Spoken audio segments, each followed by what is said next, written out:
Assalamualaikum warahmatullahi wabarakatuh. Halo semuanya, anandaku kelas 4 Istanbul MIT Nurul Iman 2. Apa kabar hari ini? Semoga semuanya selalu dalam keadaan dan kondisi yang sehat ya. Amin ya robbal alamin. Hari ini kembali dengan Budia yang akan menjelaskan materi tematik tema 7 subtema 1 muatan PPKN. Sebelum mulai belajar, mari sama-sama kita mengucapkan basmalah. Bismillahirrohmanirrohim.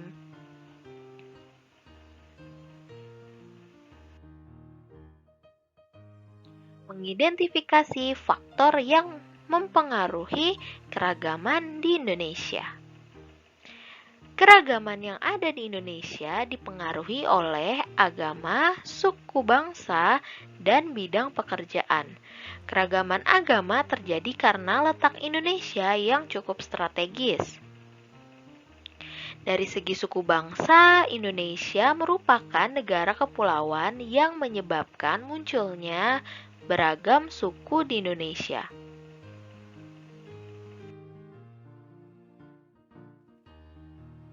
Dari bidang pekerjaan, keragaman muncul karena dipengaruhi kondisi alam dan kebutuhan manusia.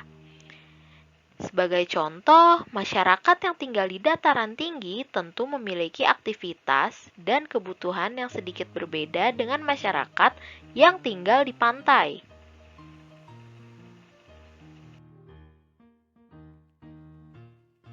Keragaman agama, suku bangsa, dan pekerjaan merupakan kekayaan bagi negara kita. Kita harus saling menghormati dan menghargai agar tercipta persatuan dan kesatuan di Indonesia.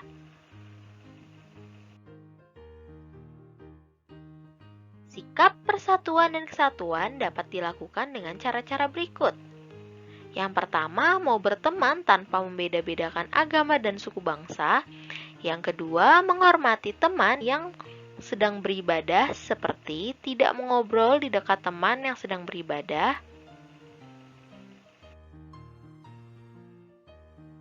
Yang ketiga, tidak mengganggu teman karena memiliki logat yang berbeda. Yang keempat, menghormati setiap pekerjaan yang kita temui seperti menghormati petugas kebersihan di sekolah.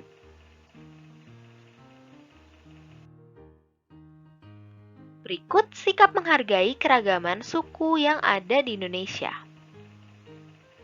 Pertama, menghormati orang yang berasal dari suku lain. Yang kedua, menerima perbedaan fisik setiap suku. Yang ketiga, merasa bangga pada semua suku di Indonesia.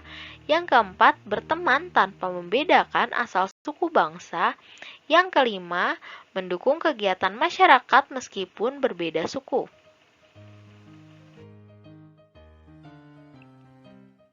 Selanjutnya, menjelaskan cara melestarikan bahasa daerah. Manusia merupakan makhluk sosial yang membutuhkan orang lain. Saat berinteraksi dengan orang lain, dibutuhkan bahasa untuk berkomunikasi. Walaupun memiliki bahasa pemersatu, yaitu bahasa Indonesia, Indonesia juga memiliki beragam bahasa daerah. Keragaman bahasa daerah merupakan kekayaan bangsa Indonesia yang harus kita banggakan dan lestarikan.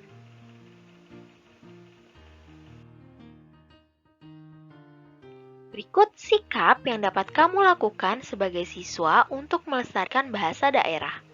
Yang pertama, bangga saat menggunakan bahasa daerah. Yang kedua, menghindari teman yang sedang menggunakan bahasa daerahnya. Yang ketiga, mau mempelajari bahasa daerah lain. Dan yang keempat, tidak menghina bahasa daerah lain. Selanjutnya akan dibahas tentang keberagaman agama di Indonesia. Gimana? Anandaku semua, kelas 4 Istanbul MIT Nurul Iman 2 masih semangat ya untuk melanjutkan pelajarannya. Kembali kita akan membahas tentang keragaman agama di Indonesia. Sebelumnya, kita sudah tahu agama yang diakui secara resmi di Indonesia ada 6 agama, yaitu Islam, Katolik, Kristen, Hindu, Buddha, dan Konghucu. Pemeluk agama memiliki hak untuk memeluk agamanya masing-masing. Setiap agama juga memiliki cara beribadah, kitab suci, dan tempat ibadah yang berbeda-beda.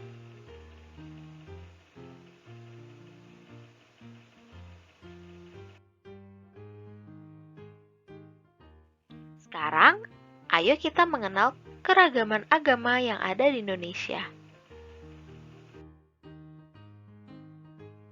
Yang pertama, agama Islam. Kitab sucinya Al-Quran, tempat ibadahnya adalah masjid.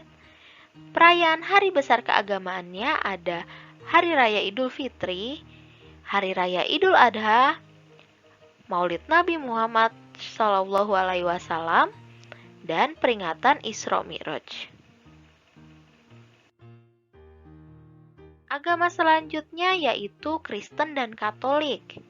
Kitab sucinya adalah Alkitab, tempat ibadahnya yaitu gereja, dan perayaan hari besar keagamaannya yang pertama ada Hari Raya Natal, Jumat Agung, Hari Paskah, dan Hari Kenaikan Isa Al-Masih. Selanjutnya agama Buddha.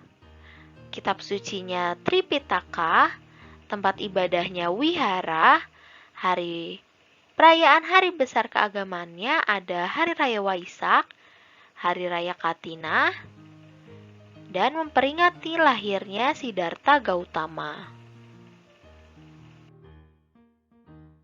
Agama selanjutnya yaitu agama Hindu. Kitab sucinya yaitu Weda, tempat ibadahnya Pura, perayaan hari besar keagamannya ada Hari Raya Saraswati, Hari Raya Nyepi. Agama yang terakhir ada agama Konghucu. Kitab sucinya yaitu Sisuwuching, tempat ibadahnya Kelenteng, dan perayaan hari besar keagamannya ada Tahun Baru Imlek dan Cap Gomeh. Sikap baik terhadap pemeluk agama lain. Yang pertama, memberikan izin ketika teman akan menjalankan ibadah. Yang kedua, tidak mengganggu teman yang sedang melaksanakan ibadah. Yang ketiga, menghormati pilihan agama lain. Contohnya, tidak memaksa teman beragama lain untuk mengikuti ajaran agama kita. Yang keempat, menghormati upacara keagamaan lain. Dan yang kelima, menghormati tempat ibadah agama lain. Contohnya, kita tidak boleh mencoret-coret dinding tempat ibadah.